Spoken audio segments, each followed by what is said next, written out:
ballet or modern dance? Oh my goodness. These are going to be hard. As a child, it was, I think, very much ballet. I think, again, like I said, storytelling is something I've always loved. Then I was very curious and moved into the modern dance. And I think that sort of fed my curiosity for sort of the unknown and discovering and being allowed to be creative in a new way. And I think now I've gone back to the ballet with all my life experience. I feel like with ballet, we can be storytellers in the very best way and reach the most people and be creative and fun and exciting and all of that. All right, I'm hearing ballet.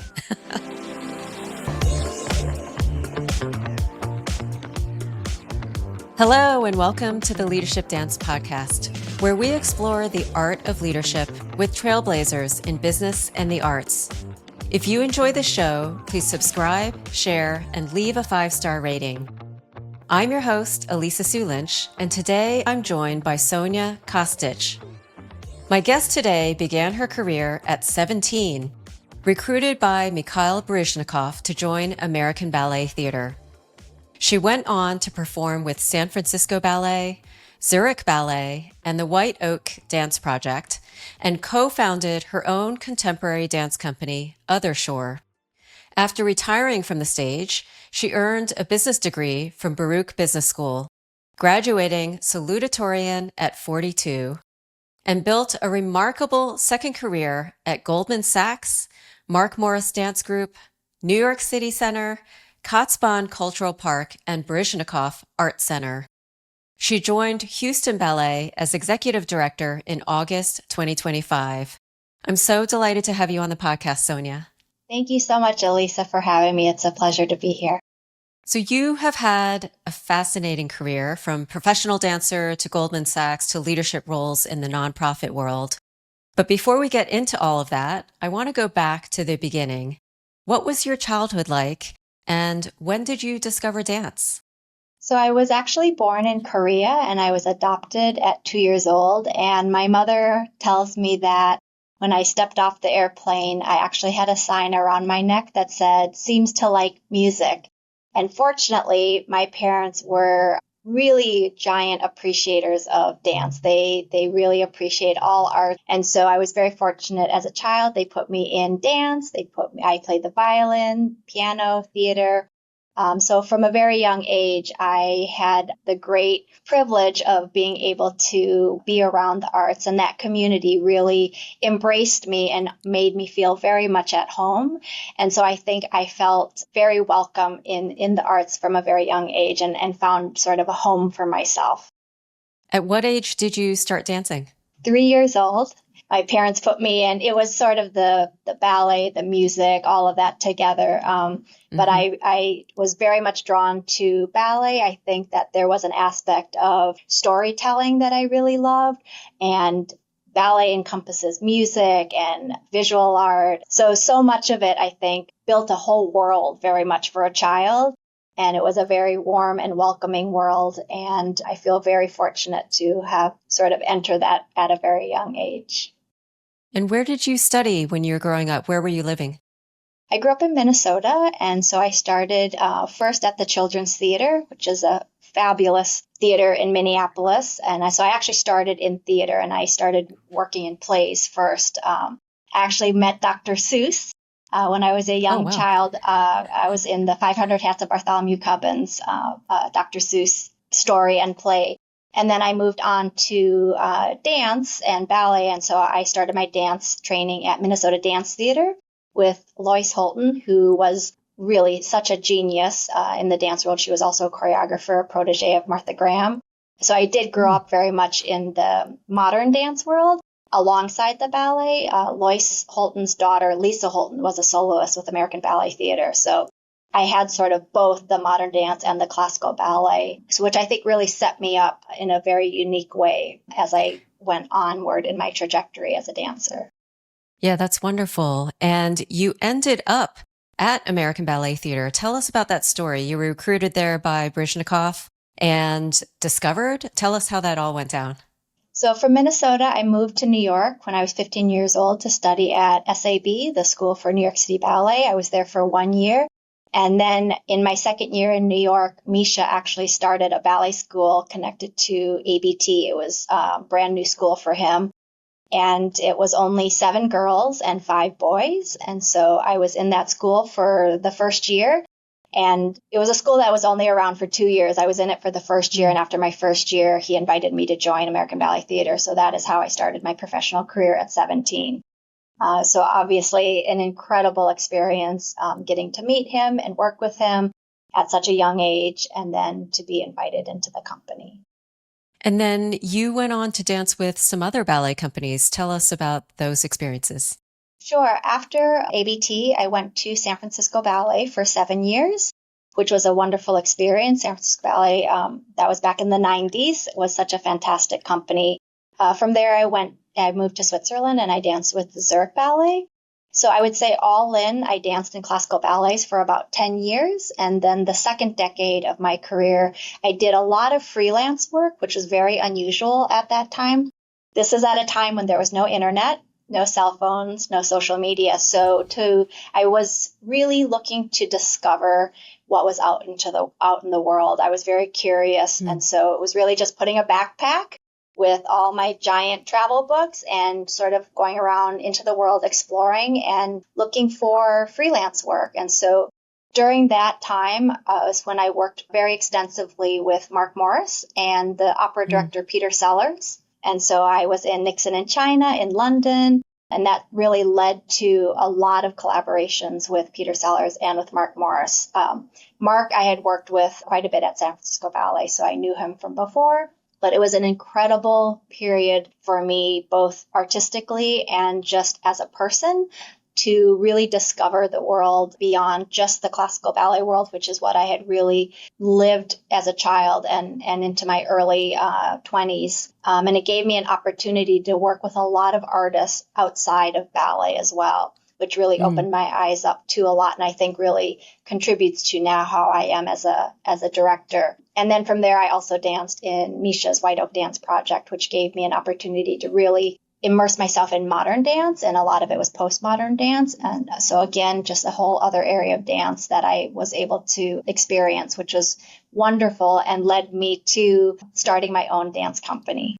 Yeah, I want to hear about that in a minute, but I want to go back because dance is just a wonderful way to see the world. So I remember I had a modern dance career, and that's when I just fell in love with traveling. You know, you go on tour, you see different cities, you're really welcomed by the local community and the theater. And I just wanted to mention that my husband and I lived in Switzerland right before the pandemic for 3 years. I was working there with Johnson & Johnson, and we lived in Zurich. And I loved Zurich Ballet. They're a fantastic local ballet company or regional ballet company, but such high quality. It was wonderful. It was my first time living full time in Europe, and Zurich is such a beautiful little town. I always thought, oh, maybe I'll come back here and retire. But it was wonderful. I also met so many dancers from all over the world. There were a lot of amazing Cuban dancers. At that time, the artistic director was Heinz Sperli. That was when I got to work with Yuri Killian. Just really a whole nother way of working as a classical ballet dancer, which was really exciting for me. So then tell me about your contemporary company that you founded, OtherShore. What drew you to do that, and how did it go? Sure. So, it was sort of towards the end of my dance career. I co-founded it with a friend of mine, and she had spent her professional career at Trisha Brown Dance Company. And so I was bringing really my very heavy classical background. She was bringing her postmodern background. And really the impetus for starting this company was to have a company of mature dancers. So, when you're in your 30s, you're already considered a mature dancer.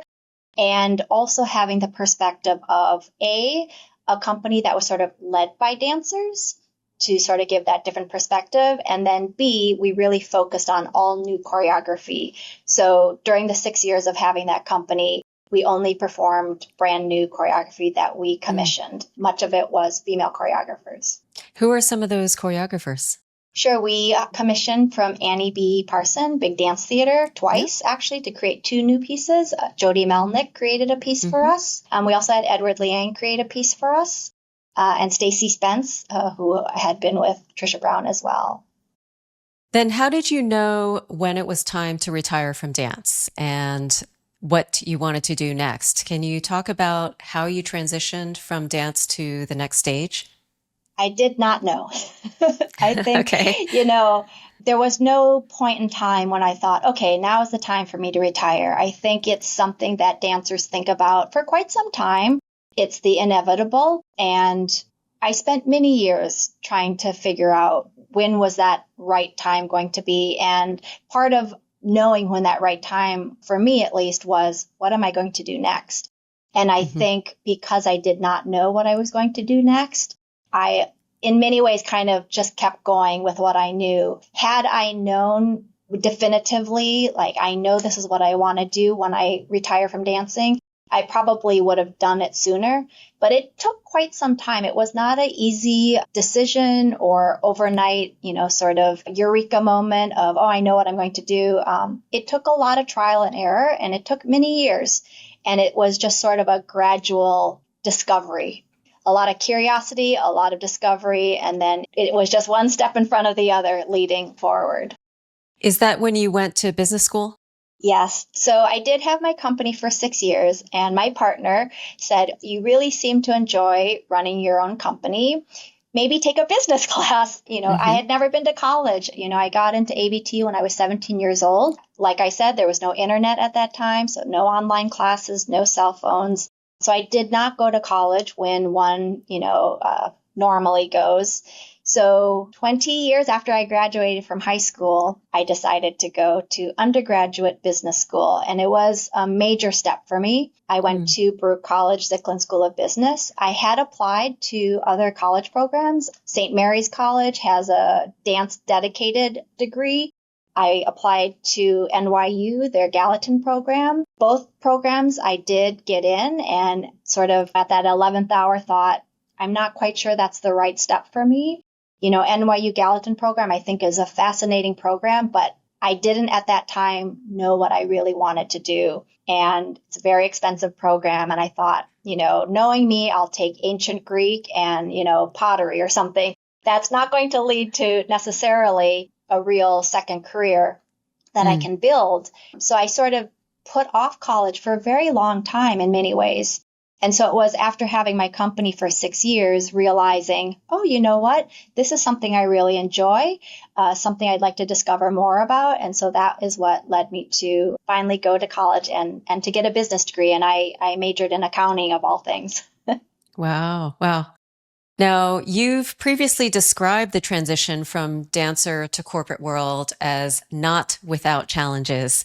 Can you take us back to that time? What challenges did you have to overcome? Well, first of all, when I went to work at Goldman, it was my first desk job, really. It was my first job where I was using a computer. I went from being in the studio, 24/7, and then suddenly, moving into a very different type of role. When I went to interview for Goldman, I had to buy a suit. I didn't own one. I'd never really worn a suit before. So it was just a completely different world. At the same time, a lot of transferable skills that at that time, and having been a dancer my whole life, I did not realize. But when I did get to Goldman and sort of witnessing my colleagues, I thought, being a ballet dancer, the type of personality and what it requires is so very similar to someone who is, for example, working at Goldman. So a lot of similarities that I discovered, the challenges really being, it was just such a completely new world for me, learning the opposite end of the spectrum in terms of skills and the information, but at the same time, unbelievably exciting. I think many ballet dancers are so hungry for learning and developing themselves. And so first taking that step and going to college was just so wonderful. It was something I had been so really very fearful of in many ways, but as it turned out was just the most amazing experience. And I was thrilled to be discovering and learning so many new things. And then taking that next step into the corporate world, same thing, fearful for sure. And again, I started working at Goldman when I was 42 years old. Many people who build a career working at Goldman start, in their 20s after they've graduated from college. So, being 2 decades behind in my mind, both for school and for joining the workforce, is daunting. But at the same time, I'm so grateful that I had my partner and whatever community to support me, to encourage me to take those steps, because they were the most important steps to take. And yes, they were difficult. They were extremely humbling. You had to leave your ego at the door for sure. But I learned so much, and I'm so grateful I had those opportunities, because I have now the dream job, and I would not have this job had I not pushed myself to take sort of those unknown steps. Yeah, that's wonderful. And I totally agree with you. There are so many skills that we learn from dance that do apply in other worlds, particularly in the business world. I found that. So I'm sure you were impressive, even though you were a newbie at Goldman Sachs. As you know, certainly as a dancer, you learn perseverance. You don't give up. You certainly understand that drive for perfection, or at least trying to be the best that you can. And, as a dancer as well, you are thrown choreography every single day, and you have to learn it immediately. And you hear often people who come to the performance, how do they remember all those steps? So, it's that sort of thing where it's like, you've got to learn really quick. You have to remember it. You have to perfect it. You have to keep moving forward. And so very much all of those type of qualities, being able to focus, the determination, those are very similar qualities that you're going to find really among anybody who is working to strive and move forward and just build something with other people. Dance is a very communal career. You're working constantly with a community of fellow dancers. And so you also learn very much about teamwork and the importance of teamwork. Yeah, 100%. So Sonja, I want to transition to some rapid fire questions that I didn't prepare you for, but as a dancer, I'm sure you're going to be quick on your feet. So just say whatever comes top of mind. At the very least, I'll try and be creative. The first one is ballet or modern dance? Oh my goodness. These are going to be hard. As a child, it was, I think, very much ballet. I think, again, like I said, storytelling is something I've always loved. Then I was very curious and moved into the modern dance. And I think that sort of fed my curiosity for sort of the unknown and discovering and being allowed to be creative in a new way. And I think now I've gone back to the ballet. With all my life experience, I feel like with ballet, we can be storytellers in the very best way and reach the most people and be creative and fun and exciting and all of that. All right, I'm hearing ballet. Okay, this may be tough. Favorite city to live in? Well, Houston, of course. I've been here now 8 months, and it's such a fantastic city. I'm really, really loving it. It's the most diverse city. It has fabulous food, and the arts and culture is amazing. And the people, the community here has been just so warm and encouraging and supportive. And yes, Houston is an amazing city. I did not know, and I'm so excited to be here. Oh, that's wonderful that you love it. Okay, so related to Houston, cowboy boots or sneakers? I wear sneakers because of my age, and I need that sort of comfort, but cowboy boots for the look. Yes. I think cowboy boots are very fashionable, so I'll pull those out on special occasions. What's the best advice that Misha gave you? I think what I learned most from Misha, because I met him when I was 15, knew him as a ballet dancer, knew him as a modern dancer, then was his executive director.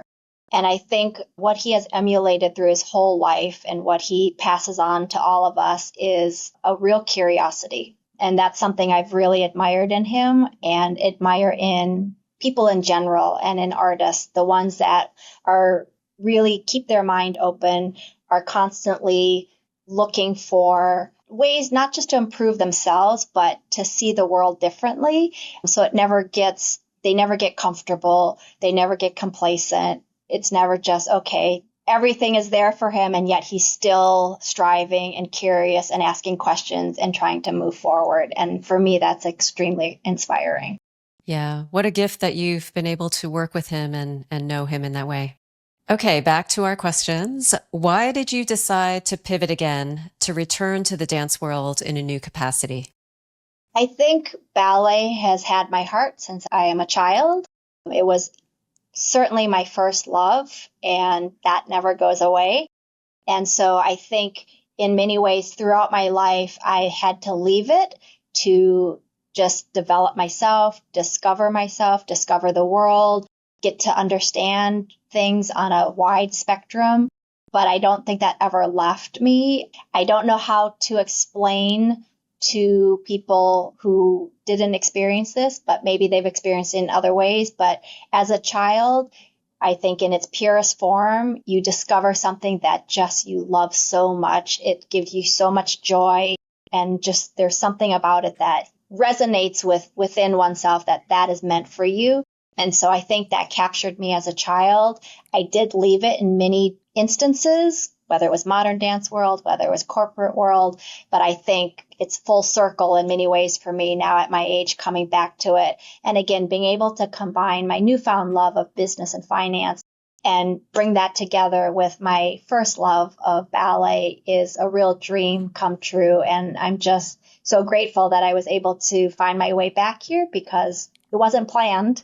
I didn't know that's where I was going to end up, but it is very much something that just brings a lot of joy to me. So ballet institutions, I serve on the board of American Ballet Theatre now. We're facing a lot of challenges. And you've had experiences at Kotzebue, the Baryshnikov Art Center, and now Houston Ballet, where you've had to come in at, inflection points, at crucial moments for the organization. How do you approach entering an institution that has a deep legacy and making it your own without erasing what came before? Something that I think was just sort of intrinsic for me is that the unknown or change or reinvention or any of those things were always very exciting to me. And it was just sort of not an official understanding. And I think it kind of clicked when I went to work at Goldman Sachs and they sort of pointed out volatility is opportunity. And so I really understand what that means now. And so change, whether it's from leadership or organization, it really does open up an opportunity to look at things with fresh eyes. Of course, you have the utmost respect for everything that came before because you would not be standing where you are had that not happened. So obviously extremely important to be respectful of everything that came before you, that laid the groundwork, that built, what you are now have been entrusted to participate in. And so, for example, here at Houston Ballet, it's 50 plus years old. It's an incredible company. I feel so grateful to have inherited a company that it's operating so well and is in such great shape that I now have this great gift handed to me to look for new opportunities to make sure that the company keeps growing and developing. And we want to, of course, be a leader in this industry. Ballet is such a unique art form. It's certainly not something everybody can do. But I think everybody can enjoy it. Everybody can witness the joy and the community that comes from being part of this world. And so it's a huge honor to be able to be part of all of that. So I don't think there is as much challenge, when you think about shepherding in sort of a new generation or a new era or even just, time frame. It's really about taking everything that has been, learning from it, and then being open and curious and figuring out what are our opportunities to keep things moving forward. So now I want to hear a little bit more about your vision for Houston Ballet. It's been called the best kept secret. And you've said that the world deserves to know what's being generated at Houston and in the ballet company. So tell us more. What's your vision?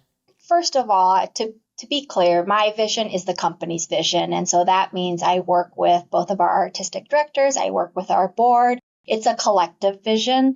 I think that they did bring me here to acknowledge that we are ready, that the company is ready to take that step forward.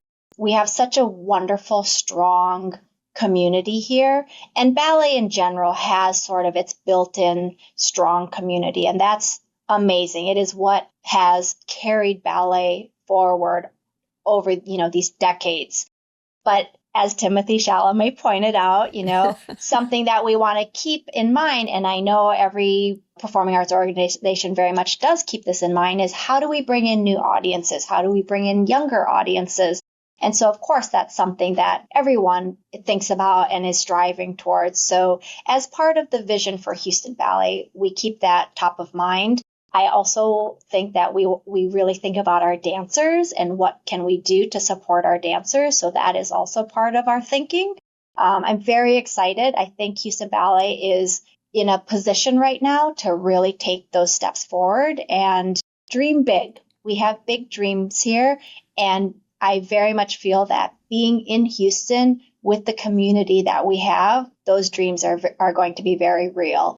And I think sooner than later. So we are already deep in discussion about all of those things. And I'm very excited. But I would like the greater Houston to know about Houston Ballet as well as nationally and globally. So very much part of that mission is to bring Houston Ballet forward and let everybody see the amazing things that are going on. Yeah, that sounds wonderful. And I know that you've recently hired a chief marketing officer, which was a new role. Is that part of this strategy to broaden the appeal of Houston Ballet? It is. And you mentioned this before, but I did create the role. It didn't exist before. So chief marketing officer. And then I also brought in someone who does not come from the ballet world or the performing arts world at large. They do come more from the commercial world. So she came directly from Meta. And before that, she had worked at Netflix and with a lot of different top ad agencies. And so my thinking behind that was, I want ballet to be important for everybody, not just for the ones who currently know about it. And so again, sort of that fresh thinking, new thinking, thinking outside of what we currently understand. One of the things, when I first arrived here was tried to figure out what is our brand? What is the Houston Ballet brand? And I think for many ballet companies, what is our brand? It's, what Nike's brand is, what Apple's brand is. So it's something that I would like to strengthen. And so bringing in this person to really focus in on not just ticket sales, but who are we and why do we matter and why does ballet matter? Yeah, I love that because I'm a marketer at heart. So when I transitioned from dance into the corporate world, I started in marketing and spent many years there. So I think creating that brand, being clear on that, and then communicating that and getting consumers to love the brand and then evangelize your brand can go a really long way. So I think you've made a very smart move. Yes, because our dancers, the product, our artistic product is so strong that in and of itself, we are successful without even working on that marketing aspect. And so imagine strengthening that marketing aspect, strengthening the brand, and combine that then with this stellar artistic product. I think that can reach then that larger world that we are aiming for. So I'd like to ask you about something Houston Ballet is known for, which is the Nutcracker market. Can you tell us what that is and why it's so popular? Absolutely. Oh my goodness. Yes, I had heard about the Nutcracker market myself before I arrived here. Everybody was telling me, oh, wait till you go to the Nutcracker market. And I was like, oh yes, Nutcracker market. I was like, I'll go there. I'm not going to buy anything, And then I went the first time. It was last fall. And I was absolutely blown away. It's really indescribable. It is an absolute phenomenon. And it is so fun and exciting. And you really do get very much swept up in the energy of it. There's a definite energy when you're there, just because it's so enormous and it's so very Houston. I think that it could not be successful anywhere else. It requires sort of that Houston community, but people come out, they dress up. It's a giant party in many ways, shopping party. I really didn't know what to expect, but it was absolutely amazing. I encourage everybody to come visit. It's so fun. We're actually implementing a spring version of that this year. So we're going to have it this Friday, Saturday, and Sunday. So a spring Nutcracker market. But yes, it was really quite out of this world. And I have never experienced anything like it, but it was a lot of fun. So tell us, those of the listeners who don't know the Nutcracker market, what is it? So, how many days, who shows up, who are the vendors?